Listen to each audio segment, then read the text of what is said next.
preview.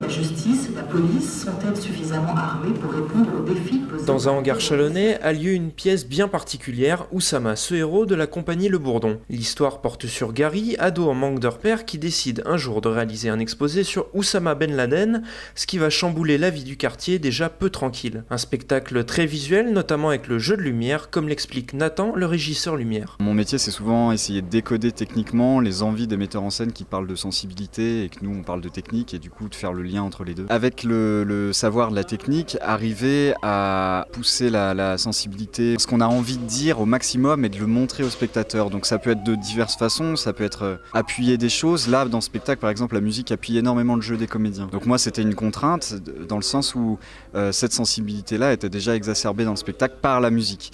Donc moi, je ne pouvais pas faire plus que ça, quoi. Donc je ne pouvais pas marquer des mots, marquer des choses en lumière, tout ça, c'était pas possible. Donc il fallait cibler des ambiances et vu que là, on avait un grand espace de travail, l'idée, c'était d'élargir et de rétrécir le plateau pour les comédiens. Au début de la pièce, les comédiens commencent et sont serrés dans des espaces qui sont délimités par la lumière. Un espace de cuisine un peu plus jaune avec une ampoule, un espace de garage un peu plus froid avec des tubes néons, des choses un peu plus basiques. Et ensuite, on vient casser tout ça pour qu'il y ait une unité au plateau et qu'en fait, on s'aperçoive que ces personnages, au fur et à mesure de leur dialogue, ils se répondent eux-mêmes, chacun dans leur misère affective, sociale, etc. En fait, ils se parlent entre eux. Pour moi, il y avait l'enjeu de casser ça, de casser ensuite ces espaces pour les mettre dans le même univers et pouvoir les libérer sur le plateau, prendre de la place, éventuellement communiquer les uns avec les autres. Les contraintes, c'était déjà des contraintes de lieu. On n'est pas dans un théâtre, donc en fait, toutes les lumières qu'on envoie réfléchissent beaucoup. On n'a pas un sol noir, donc tout ce qui tape au sol rebondit. C'est aussi une contrainte super, et ça peut être des super avantages, parce que du coup, ça joue avec la pièce, quoi. On croit vraiment à un garage. Un garage, lieu des péripéties de la pièce, où les destins des personnages se croisent pour le meilleur et pour le pire.